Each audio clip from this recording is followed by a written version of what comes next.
Dungey's ahead of him.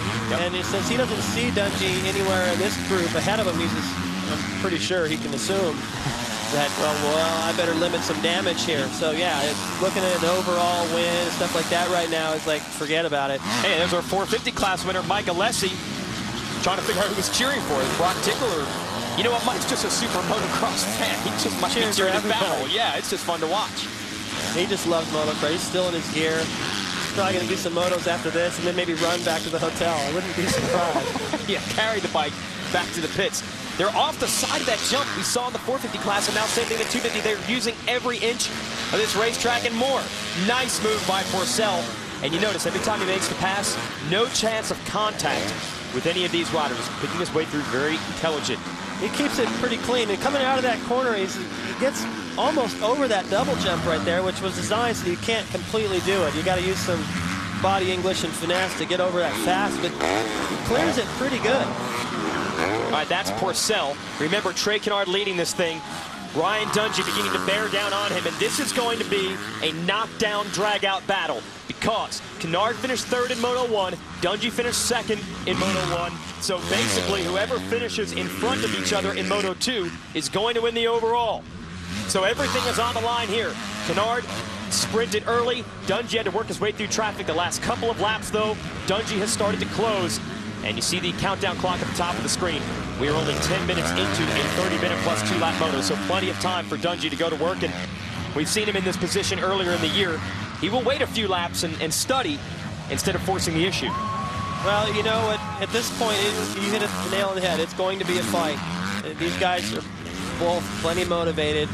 Kennard, it's like he said, as close to a hometown race as he's going to get. To win like that would be awesome. And Dungey is thinking championship points. I need to put points on Purcell as an opportunity. I want to win again. Be the first guy to win a couple races. I mean, these guys they have every reason to charge as hard as they can and not even think about how hot it is or rough it is. Anything except going fast. Oh, man, it's going to be great. Stay with us here on Speed. Dungey versus Kennard for the victory. We'll be right back. The chase is on to the Lucas Oil AMA Pro Motocross Championship second moto. In the 250 class, Jason Wygant and David Bailey here to give you the action. And here is the action. Up front, Trey Kennard on the 39, the red bike, leading Ryan Dungey, number 10 on the yellow bike. Totally different lines on this racetrack. This is what Dungey used to make passes earlier. Kennard wouldn't let it happen. Kennard is making that outside line work. You know, I talked about him being a little bit drier out there, but he is staying in the sweet spot of the line, and it's all hookup. And now Dungey's thinking, man, that was a good spot I had, but maybe that's not going to work. So he's just going to study him. And I think if you look at these two in the history, Kennard has messed up with this lead. He has given it away more times than Dungey has. And he's aware of that. Trying to fix that. There's another opportunity to go, okay, look, you know, that was that. This is now, and I can bring it home.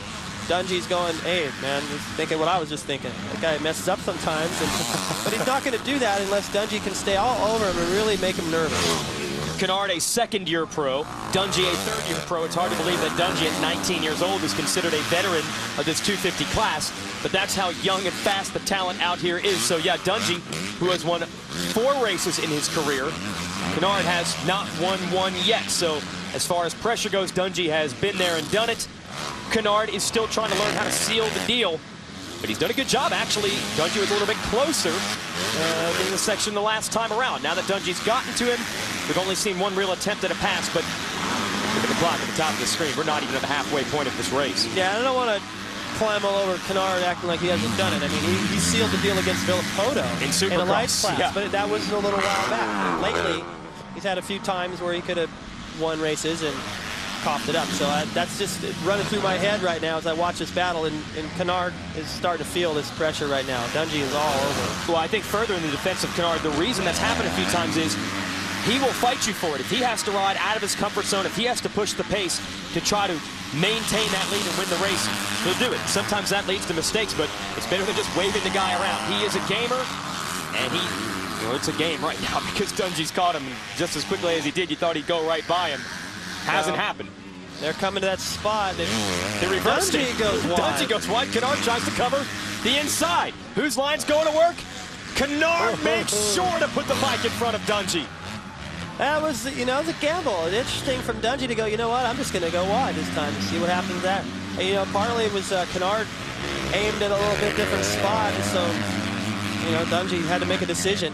And it seemed like it was going to be the right one, but Kennard had the inside. You just don't let people pass you on the outside if you can help it. Oh, that's what we're talking about with Kennard. He will fight you for it, and if that leads to mistakes, hey, at least you're fighting for it. We saw in Vegas at the final Supercross of the year, the Dave Coombs East-West Shootout. Everyone was talking about Dungey and Porcel. Kennard was leading those guys until about 3 laps to go. Had some trouble with lap traffic, and they snuck around him, but Kennard's fighting. Look at the head shake into that corner. Here's Dungey on the inside. Kennard just pins it around the outside and holds Dungey off. Left the door open there a little bit, but he had a good line. So, oh, this time the inside might pay off. Here's J.C. Waterhouse, Kennard's team manager. He sees Dungey get the lead. Here comes Kennard right back. He's going to fight, and he's on the inside. How hard can they charge into this corner? I don't even think they touched the brakes. And Kennard on the inside is going to get it back, and that's what I'm talking about. He came in that corner way too hot and still found a way to stick it. And Dungey gets him back. I don't know where he found that line. Unbelievable racing. Well, Kennard was still kind of proud of the move he just made, and he kind of lollygagged that corner just a little bit to get set in the rut, and Dungey went, what rut? I don't care. I'm just going to gas it. He realized he had room out there to the outside, and the further out he drifted, the more it's just going to be on the inside of the next corner. So what a neat sequence when these guys are pushing so hard. You can't say that they weren't trying, and that was everything Kennard had, 200%. And more. Yeah, I think he went to 210 there. There we go. And he's going to try to keep Dungey in sight. We saw the fitness of Kennard in Moto1. When he crashed, he was outside the top 10. He never stopped charging. He never stopped fighting. And he made it all the way back to 3rd. That's why he's in the hunt for the overall win. And maybe he can go to school on some of Dungey's lines, although with the way Dungey caught him, you would think he'd be able to pull away. We've seen a couple times out here already in Texas. Wow. That things change once a rider's able to study lines. We'll see if Kennard can hook on with it. That was fast. That's the longest left-hander, except maybe Mount Morris next week, that first turn. Both of these are like the never-ending left turn. Here is Christophe Porcel up in the top 5, looking for 4th. That's Searle. And I think once again we've seen the championship smarts of Christophe Porcel. He's going to probably make it up, certainly in the top 5, and maybe even in the top 3 before this thing is over. Morton 3rd. Here's Searle in 4th. He'll even give up the overall win by doing that, by not, throwing caution to the wind and just trying to blow past these guys early and catch Dungey and Kennard. But it's a 12-round series. There are 24 points-paying motos. He wants to be there at the end. And Porcel already was known as an intelligent rider when he won the 2006 World Championship in Europe. He gets a face full of sand from Searle. But in 2007, when he was defending that championship, had a horrific injury, broke his pelvis. And he said ever since he's come back from that, he's actually had to get even smoother and even smarter. He now knows a bit more the dangers of racing, I guess, are in the back of his mind. So he already was a smart guy. He's even smarter now as he tries to work Searle over. And there's his mechanic, Kyle Bentley, saying he's 15 down on the lead. He's worried about that. He's got to get around the 4th place guy first, and that's Tommy Searle. Yeah, watch this outside line by Porcel. He's going to try to do what Dungey did. He kind of messed it up a little bit, or he might have had a shot at that. Still might be able to close it down here on the outside. That hasn't worked all day. And you see him wisely get in the brakes. He does not want to come in contact with these guys. So he'll let Searle have that spot for the moment. That little hiccup he had through that outside line, that would have been enough without that little hiccup. There's a double I was talking about. It's not a double, but he gets over it better than everyone else. That time he went wide and had another couple bike lengths run at it, and was able to make that pass. Beautiful move. Porcel on the move up to 4th. Can he catch Wharton in 3rd? Can Kennard stay up with Dungey? Stay with us.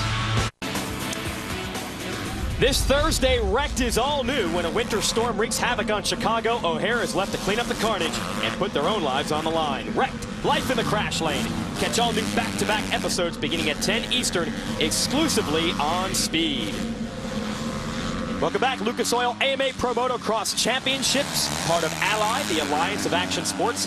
AllySports.com gives you the coverage of our first motos, but we're here in HD on Speed for Moto 2. Levi Kilbarger parked in the center of the track trying to get his bike started, and he slowed up our leader, Ryan Dungey. Dungey looks really, really strong right now, and that bike is working beautifully as well, David Kelly. Well, he has to, because Kennard's not giving up. Just back there. You see him coming into the corner right there. So, If he lets up right now, Kennard